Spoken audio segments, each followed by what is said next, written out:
So why am I raising sheep in my yard? Well, I like ruminant animals because they can convert, forage, grass, weeds, whatever, into delicious meat. I like to eat meat. I like to eat clean. So, and good, clean, red meat like beef, lamb, it's expensive. So, you can raise it. Doesn't take a whole lot of land for sheep, and that's what brought me to sheep. I mean, having a cow or a few would be awesome, but I just don't have the land base for it, so sheep it is. And sheep have their benefits over cows and vice versa. But yeah, so some people might not like to hear it, but these essentially they're going to be a good meat source. I would like to start a flock, reproduce my own lambs right here. But obviously that requires a ram, and the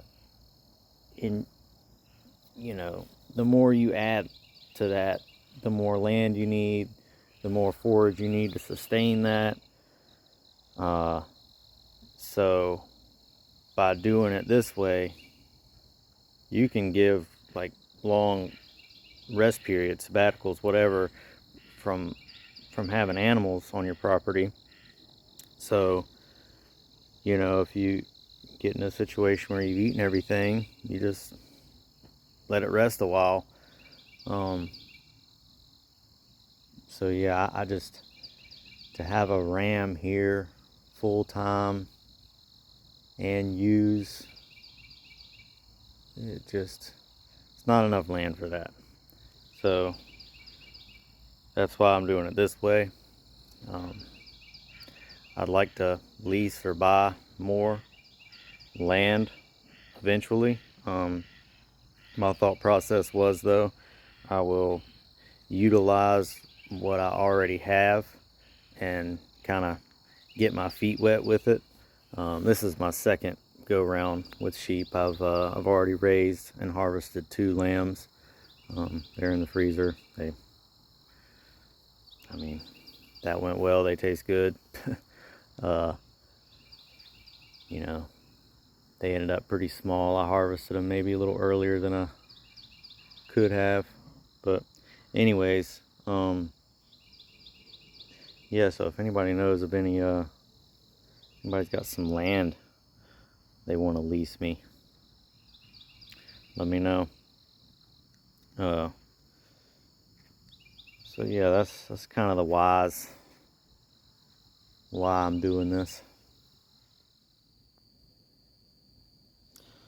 So we're out here day 2 with the sheep. They're kind of just now getting up. She's going for some mineral. So that's loose mineral, just like an all-purpose mineral. You got to make sure you give sheep mineral that's safe for them, because they can't have as much copper as a goat can. Some people act like they can't have any, but they can have some, and it's actually good for them, but they just can't have a bunch. But the plan was to leave them in this area for 5 days or so. It's a bigger area than what I would give them, obviously for like daily rotations, because I didn't want them to completely eat it clean immediately. But I've got some hay and organic alfalfa pellets to supplement. But I don't even know. I haven't seen one get shocked, and I think that's, well, I pretty much know it's because these sheep already know what a hot wire is. And that's part of the reason for sourcing them.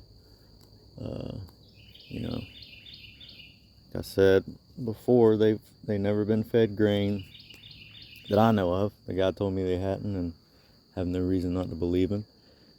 And he did use some electric fencing, very similar to what I have here. So yeah, I mean, it just makes things go a little smoother. So on the alfalfa pellets, the guy actually gave me a tip. I know horse people do this too. You soak the pellets, and it makes them easier. You know, if animal has trouble chewing them, that wouldn't be the case here. But they're just more easily digestible soaked. And actually put a little apple cider vinegar in there as well, because that stuff's good for everything, sheep included apparently. So yeah, I might give them that this morning. I think that's what he did. I don't know if I'll be able to keep that up because of work, but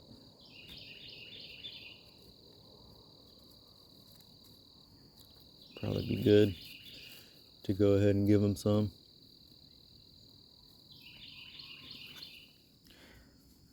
So here are the alfalfa pellets. They've soaked up the water. It's my first time soaking them. Put a tablespoon or two of apple cider vinegar in here for this small amount. I mean, you can see there's not much to that.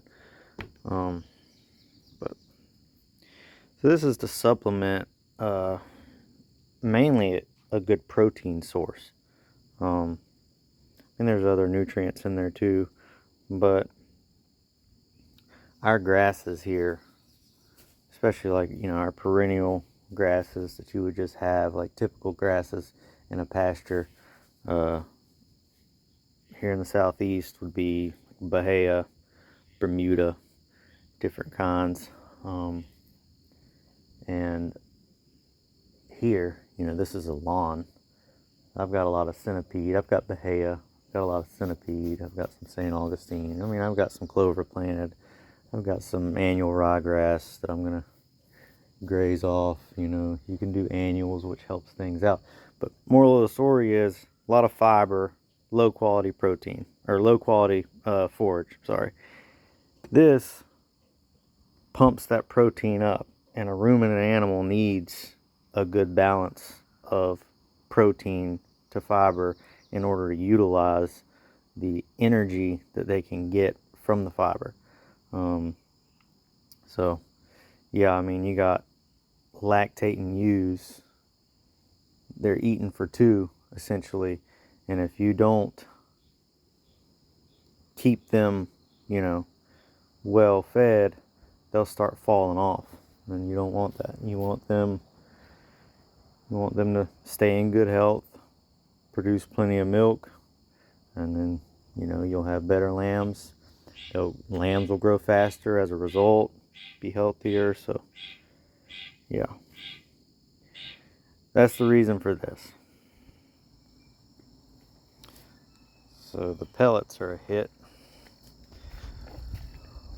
Put another, I got two bowls to kind of let them spread out some. I fed the hay right on the ground.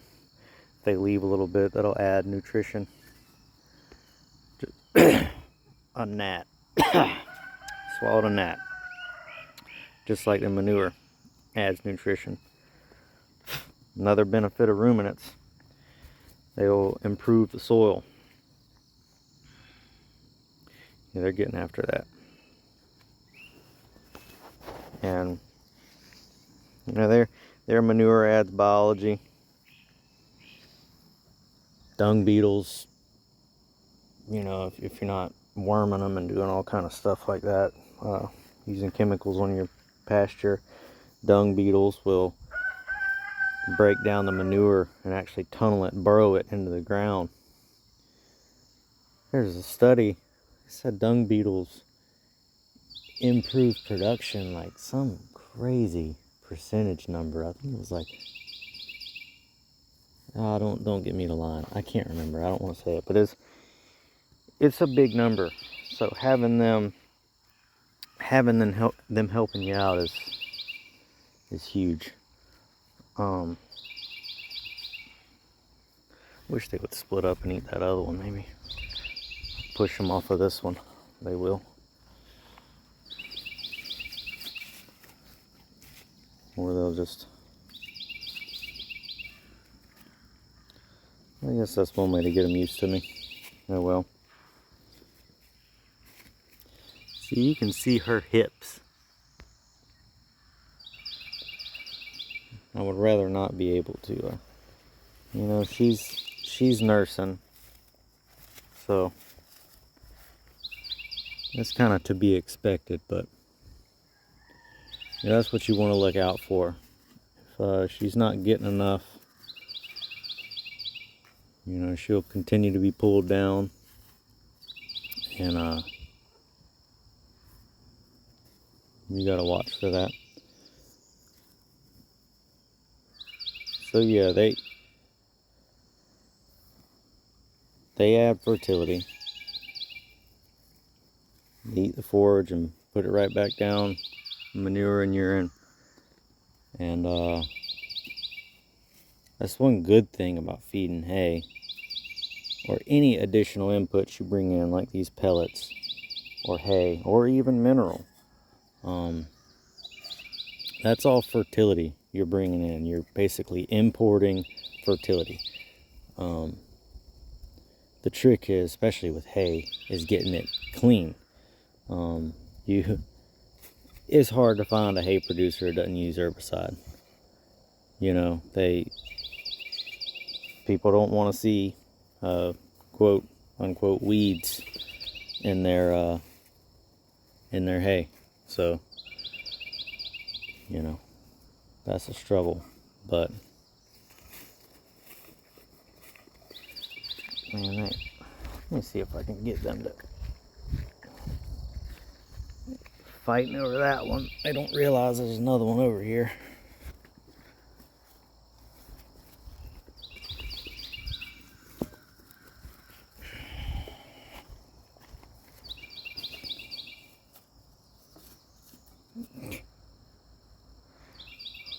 There. Now in a couple seconds they'll all be gathered up on that one. Anyways, so what I'm trying to get at, keep getting sidetracked, is that they are beneficial to the land as well when managed properly. You can't just let them out here and let them go, never do anything with them and expect good results. They're gonna, especially unless you're way understocked. If you've got, you know, just exaggeration, two sheep on 100 acres, okay, they're not going to be able to keep up with forage. So, you know, that might not hurt anything. But here, if I had these on my little 1.25 acres here, they would have this looking like a golf course out. You know, you give adequate recovery period so the forage comes back, the parasite load has diminished. That keeps you from having to worm them. It's a big problem people have with sheep, parasites. And it's a catch-22, because if you don't move them, you gotta worm them. Then you worm them, you got no dung beetles. I mean, then your fertility suffers. Then you might rely on outside inputs more. It's this whole thing. So if they stay moving and you keep forage in front of them, give your pasture adequate recovery, you end up with a win-win-win. The land will do better. It will improve over time. and you're growing lamb.